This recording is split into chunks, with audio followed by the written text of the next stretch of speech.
പ്രകൃതി സംരക്ഷണ പ്രവർത്തനം നടത്തിയ ഇടം തന്നെ പ്രകൃതി പോയി.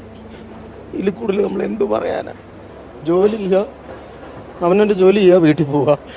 അതിലപ്പുറം ഒരു അധ്യാപകൻ ഒരു സ്കൂളിൽ ചെയ്താൽ ഇങ്ങനെയൊക്കെ സംഭവിക്കും. ജോലി ചെയ്യുക, വീട്ടിൽ പോവുക, ജോലി ചെയ്യുക, വീട്ടിൽ പോവുക, അതുമാത്രം മതി. അല്ലെങ്കിൽ ഇങ്ങനെയൊക്കെ സംഭവിക്കും. ഞങ്ങളൊക്കെ അങ്ങനെ ഇവിടുന്ന് പോകുന്ന രാവിലെ 7:30 വരും. കേരളത്തിൽ എവിടെയെങ്കിലും 7:30 പഠിത്തം തുടങ്ങുന്ന സ്കൂളുണ്ടോ? ഇവിടെയൊക്കെ ഇരുന്നാണ് ഞങ്ങൾ പഠിപ്പിക്കുന്നത്. ഇവിടെ എല്ലാം ഇരുന്ന് പഠിപ്പിക്കും. മക്കളോട് പറയും, നിങ്ങൾ ലോകത്തിലെ ഏറ്റവും ഭാഗ്യം ചെയ്ത മക്കളാ. ഈ പുഴയോരത്ത് ഇരുന്ന് പഠിക്കാനുള്ള ഭാഗ്യം ലോകത്ത് ആർക്കാ കിട്ടുക? ഒരുപാട് അഹങ്കരിച്ച് ഞങ്ങൾ, ഒരുപാട്. അതിനെല്ലാം കിട്ടി, എല്ലാത്തിനും കിട്ടി. ഒന്നുമില്ല സാറേ, എനിക്ക് പറയാൻ ഒന്നുമില്ല.